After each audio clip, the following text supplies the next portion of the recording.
Oops. All right, Carl. So we're going to go ahead and give you a quick tutorial on the Rainbird ESP-TM2 irrigation timer, which is what you have installed at your property here in Redondo Beach. It will give you enough to efficiently run the system, but not too much to overwhelm you. So if you notice right now, the dial is turned to the auto position. So that being said, it's going to go ahead and irrigate how we're going to go ahead and program it here right now. If you ever feel there's something wrong with the system, maybe a broken pipe, maybe you're getting too much water, you want to go ahead and shut the system down, simply turn the dial to the off position. It will no longer irrigate. All right, so auto position, one more turn the dial to the right. It says date and time. Went ahead and did that for you. Today is October 26th, 2020. One more click of the dial.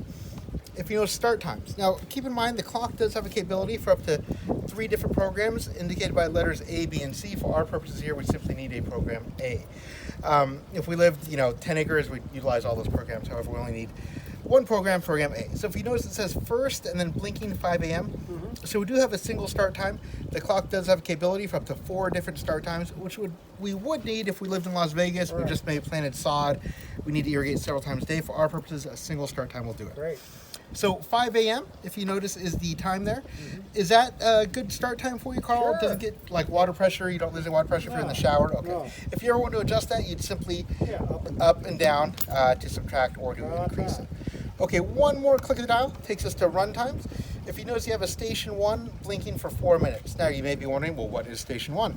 I'm going to label that for you here on the inside of the door here. So 1 is our back drip, which would be from where we're standing south.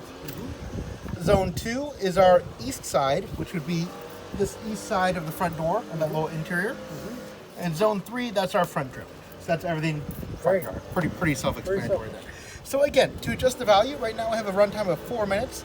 Now we know that with drip irrigation we need a longer runtime. So we're going to increase that by using the positive to increase.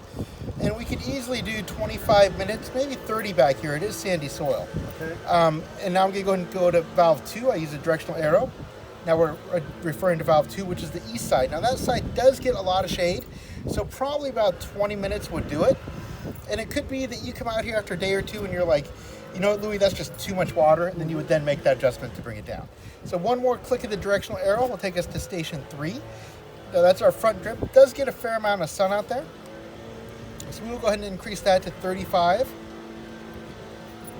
And now, even though these plants up here, they are natives, they don't need a lot of water, they do need some water to go ahead and get established here. Exactly. So we're going to turn the dial to water days. Right now it is irrigating 7 days a week as indicated by the droplet there. So let's say we want to go ahead and reduce the amount of water. So for Mondays, if you do not want to irrigate, you would hit the subtract button. See how the droplet went a line through it, a circle with a line through it, and if we go back to Monday, it'll say Monday off.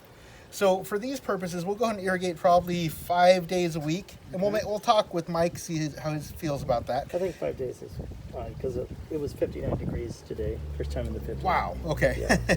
So we'll go ahead and irrigate Tuesday, Wednesday, Thursday, maybe we'll take away Friday as well. That'd give us 4 days there, sorry. Okay, yeah, somewhere around there. And we go ahead and play with that as the season goes on. It is almost cooling off, as Mike said. So we'll go ahead and turn the dial to the auto position. And keep in mind that you also do have a rain sensor here. So this guy gets really intricate. I don't want to overwhelm you with too much info, but just know that when rainwater hits that rain gutter, it will shut off the system for you. If you ever feel like, I want to be double sure, I want to leave it off for extra, you could, once we get the Wi-Fi hooked up to your phone, hit the rain off button, or you could turn the dial to the off position. Yeah, but that's the simplest way to go about it. That's pretty simple. And we'll leave in the auto position. We'll go ahead and close this door for you, and then you're good to go. Thank you so much. Now, All right. next question is, tell me more about this drip